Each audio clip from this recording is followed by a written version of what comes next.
wearing a suit. I'm ginger, I wasn't told the sun was out. Right, I'm going to take some of this off because I'm so hot. For every copy sold, I'll take something else off. And then when you see the state of what's underneath, for every copy sold after that, I will put another right, so we've all got that one friend who we don't like to meet in public. For me, I can't name him, he's not here. My one friend that I love to meet in public is Jay, he's right here. But we've all got that one friend who we don't like to meet in public because it's embarrassing. And I have a friend who I meet in coffee shops. I pretty much live in coffee shops these days, writing can be very lucrative.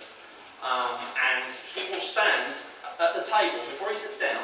It doesn't matter how full the shop is, and he goes, "What would you do, right? What would you do if?" And then he usually says something so inappropriate that all the people on the tables around us shift slightly.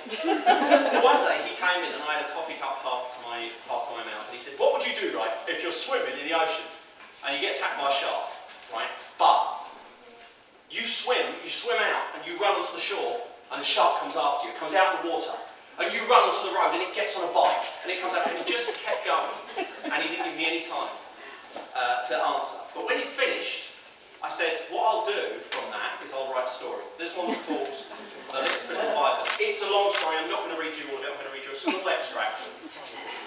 So you're talking about an enchanted shark, a shapeshifter. Very dangerous for the inhabitants of the community that it's attacking. So they've got the best. They've got a magician from the Magician's Guild, who is utterly pathetic, and they've got two very elderly fishermen. So here we go. This is from The Lickspittle Leviathan. It was, beyond any shadow of a doubt, an elderly dog.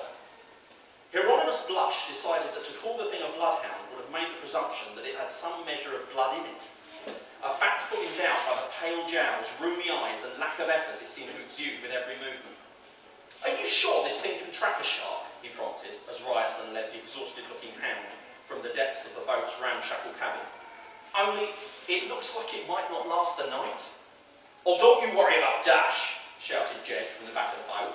"He can smell a blood trail a mile away, even in water." "Dash? Did you say Dash?" Ryerson glared at the magician as if daring him to challenge the validity of the dog's name. "Yeah, Dash." The senior fisherman unclasped the dog's wiry chain and whistled between his teeth. It was a shrill, pitchy note, the sort that made your teeth hurt. To Blush's amazement, the dog immediately took a run up and vaulted over the side of the boat, hitting the water with a detonating splash. Jed and Ryerson both dawdled to the starboard side of the boat and began to whoop and cheer in a most excited fashion, while Blush worried about whether or not the craft would tip over if he crossed the deck to join them. After what seemed like a lifetime, however, he managed to crane his neck in order to get a good view of the dog that was now making a spirited effort to lead them in what had to be a completely random direction, as no disenchanted animal could possibly pick up any sort of trail at such speed. He started to wonder once again whether the two fishermen were possessed of a full ticket between them, or even half a ticket, come to that. Jed quickly hobbled across the deck and took a firm grip of the rudder lever, swinging the wooden handle around and hauling on it with all his might. The boat lurched and moved into a steep turn. They were now forging straight for a deserted reef, a short distance from the main island. "The natives call it not much at all," said Ryerson, squinting as he pointed a bony finger at the atoll. "It's a haven for sharks.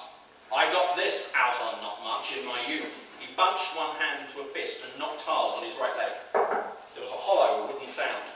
Blush just stared at him. "What?" Ryerson demanded. "Don't you pity me, boy. Young Jed over there, he's got two." "Oh, you're not serious." "I'm deadly serious. You have 3 wooden legs between you. I'm so glad I went with the Fisherman's Guild for this job. There's absolutely no substitute for having confidence in the people you're working with." "He's got something! He's got something!" Jed was yelling and pointing ahead of the boat, where it seemed that Dash had paddled to the shore and trotted out of the water. "I'm telling you, he's on the trail. We're going in." The dog had exploded from the lapping waves and was now beginning to pick up the pace.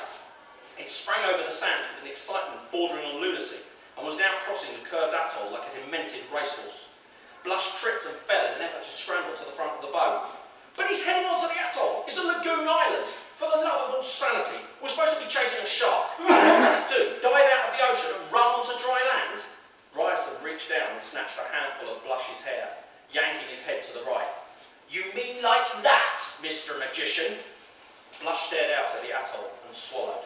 He was looking at a sight he would ever have believed was possible within the framework of the civilized world. He was looking at an image that would stay burned into his head until the day he boarded that mist-bound ship to parts unknown. He was looking at a sleek green shark running across dry land on two incredibly muscular human legs. Blush opened and closed his mouth a few times, but no sound came out. The shark was complete. The head, midsection, fins and tail were all present. In that respect, it was very much a shark, with the slight difference that this particular member of the species could enter a marathon with a better than average chance of getting onto the podium. It was just wrong. The legs were obviously jutting from the undercarriage in some hideous mutation that simply had to be the result of the sort of interbreeding Blush didn't even want to think about. Surely, even as a native of Lick, you had to draw the line somewhere.